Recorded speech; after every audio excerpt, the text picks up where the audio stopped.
नमस्कार, सत्यहिंदी.com में आपका स्वागत है। एक नजर अब तक की सुर्खियों पर। मशहूर अमेरिकी पत्रिका टाइम मैगजीन ने एक खबर में दावा किया है कि फेसबुक इंडिया ने असम के बीजेपी नेता शिलादित्य देव के नफरत फैलाने वाले पोस्ट को जानबूझकर नहीं हटाया। वहीं फेसबुक ने इसे मान भी लिया है। टाइम मैगजीन की खबर में कहा गया है, ये घटना 2019 की है। उसके बाद 1 साल तक फेसबुक ने इस पोस्ट को नहीं हटाया। फेसबुक इंडिया ने गैर सरकारी संगठन आवाज की ओर से ये मुद्दा उठाने पर टाइम से कहा, जब आवाज ने इस ओर ध्यान दिलाया तो हमने इसे पहली बार देखा था। हमारे रिकॉर्ड में ये दर्ज है कि इसे हेट स्पीच माना गया था, पर हम इसे नहीं हटा पाए। टाइम मैगजीन की खबर का हवाला देते हुए राहुल गांधी ने फेसबुक की सोशल मैसेजिंग ऐप व्हाट्सएप को लेकर प्रधानमंत्री मोदी और बीजेपी को निशाने पर लिया है। उन्होंने रिपोर्ट शेयर करते हुए कहा है कि अमेरिका की टाइम मैगजीन व्हाट्सएप बीजेपी के गठजोड़ को बेनकाब करती है। 40 करोड़ भारतीय इसे इस्तेमाल करते हैं। व्हाट्सएप चाहता है कि उसे पेमेंट्स करने के लिए भी इस्तेमाल किया जाए, जिसके लिए मोदी सरकार की मंजूरी की जरूरत है। इस प्रकार व्हाट्सएप पर बीजेपी की पकड़ है। कांग्रेस ने फेसबुक के फाउंडर मार्क जुकरबर्ग को एक और चिट्ठी लिखी है। इसमें पार्टी ने फेसबुक से कहा है कि वो हेट स्पीच के मामले में की जा रही जांच की जानकारी को साझा करें। इसके साथ ही पत्र में कहा गया है कि वो ये सुनिश्चित करने के लिए कि कोई विदेशी कंपनी हमारे देश में अपने निजी फायदे के लिए अराजकता न फैलाए, इसके लिए कानूनी कार्रवाई भी करेंगे। बता दें, कांग्रेस ने ये दूसरी चिट्ठी लिखी है। फेसबुक पर लगातार बीजेपी के साथ साठगांठ के आरोप लग रहे हैं। ऑल्ट न्यूज़ ने अपनी खबर में बीजेपी के उस ट्वीट की पड़ताल की है जिसमें उसने IMF का हवाला देकर कहा है कि भारत की GDP सभी शीर्ष 9 देशों से बेहतर रहेगी और भारत टॉप पर रहेगा। ऑल्ट न्यूज़ ने जब इसकी पड़ताल की तो पाया कि जो ट्वीट बीजेपी ने हाल ही में 22 अगस्त को किया है और आगे आने वाले समय में अर्थव्यवस्था को लेकर दावा किया है, वही ग्राफ बीजेपी ने अप्रैल में शेयर किया था। हालांकि अप्रैल में IMF ने यह दावा किया था, लेकिन बाद में जून में अपने आउटलुक की एक बार फिर समीक्षा की और नए आंकड़े जारी किए थे।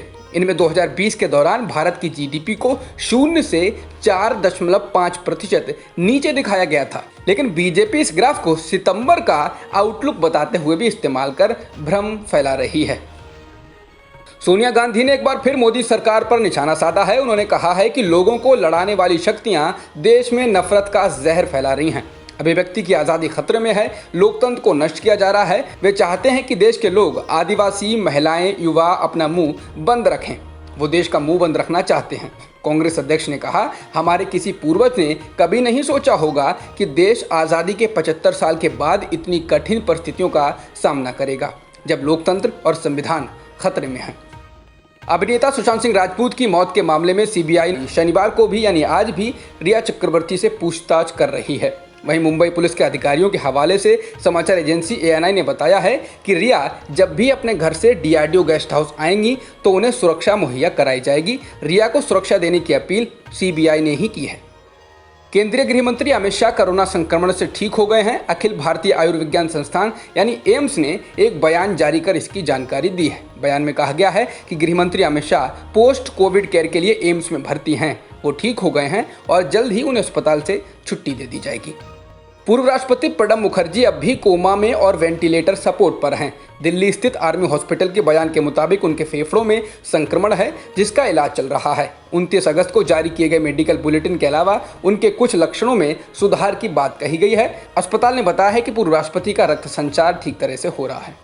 कांग्रेस के वरिष्ठ नेता P चिदम्बरम ने वित्त मंत्री निर्मला सीतारमण के एक्ट ऑफ गॉड वाले कमेंट पर तंज कसा है। उन्होंने कहा कि अगर कोरोना एक्ट ऑफ गॉड है तो इससे पहले जो अर्थव्यवस्था की हालत बदहाल थी उसको कैसे परिभाषित करें? क्या वित्त मंत्री मैसेंजर ऑफ गॉड इसको समझाएंगी? बता दें, वित्त मंत्री ने GST काउंसिल की बैठक में अर्थव्यवस्था की बदहाली और GST कलेक्शन में कमी के लिए कोरोना को जिम्मेदार ठहराते हुए कहा था कि ये एक्ट ऑफ गॉड है। पहली बार एक साथ 5 खिलाड़ियों को खेल रत्न दिया गया है। इसमें से 2 खिलाड़ी रोहित शर्मा और रेसलर विनेश फोगाट सेरेमनी में शामिल नहीं हुए। विनेश की एक दिन पहले ही कोरोना रिपोर्ट पॉजिटिव आई थी, जबकि रोहित शर्मा IPL के लिए UAE में हैं। इसके अलावा table tennis player Manika Batra, 2016 के Paralympic gold medalist Mariyappan Thangavelu SAI centre से अवार्ड सेरेमनी में जुड़े। इसके अलावा राष्ट्रपति रामनाथ कोविंद ने अलग अलग 7 कैटेगरी में 74 खिलाड़ियों और कोच को पुरस्कार दिया। उत्तर प्रदेश में आपराधिक वारदातें थमने का नाम नहीं ले रही हैं। एक दिन पहले ही वाराणसी में डबल मर्डर के कारण हड़कंप मचा हुआ था। वहीं अब उत्तर प्रदेश की राजधानी लखनऊ में डबल मर्डर की घटना ने सनसनी फैला दी है। लखनऊ में मुख्यमंत्री आवास के पास इस घटना को अंजाम दिया गया है। घटना में मां और बेटे की गोली मारकर हत्या कर दी गई है। सुरेश रैना निजी कारणों से भारत वापस लौट आए हैं, जिसके बाद वो इस बार के आईपीएल में नहीं खेल पाएंगे। चेन्नई सुपर किंग्स ने ट्वीट कर बताया है कि सुरेश रैना निजी कारणों से भारत लौट आए हैं और आईपीएल 2020 के लिए उपलब्ध नहीं रहेंगे। आईपीएल 2020 के मुकाबले 19 सितंबर से शुरू होने वाले हैं। भारत में कुल कोरोना संक्रमितों का आंकड़ा 34,68,000 के पार हो गया है और मृतकों की संख्या लगभग 63,000 हो गई है। फिलहाल एक्टिव मामले 7,55,000 से ज़्यादा हो चुके हैं। जॉन्स हॉपकिंस यूनिवर्सिटी के मुताबिक दुनिया में कोरोना संक्रमितों का आंकड़ा 2,47,00,000 से अधिक हो गया है और मृतकों की संख्या भी 8,37,000 के पार हो गई है। फिलहाल 1,73,00,000 लोग ठीक भी हो चुके हैं। जॉन्स हॉपकिंस यूनिवर्सिटी के मुताबिक अमेरिका में कोरोना संक्रमितों की संख्या 59,18,000 के पार हो गई है और मृतकों की संख्या भी 1,81,000 से ज़्यादा हो चुकी है। वहीं ब्राज़ील में भी संक्रमितों का आंकड़ा 38,04,000 के पार हो गया है और कोरोना से मरने वालों की संख्या भी 1,19,000 से ज़्यादा हो चुकी है। अब तक की खबरों में बस इतना ही। बाकी खबरों के लिए बने रहिए सत्यहिंदी.com के साथ।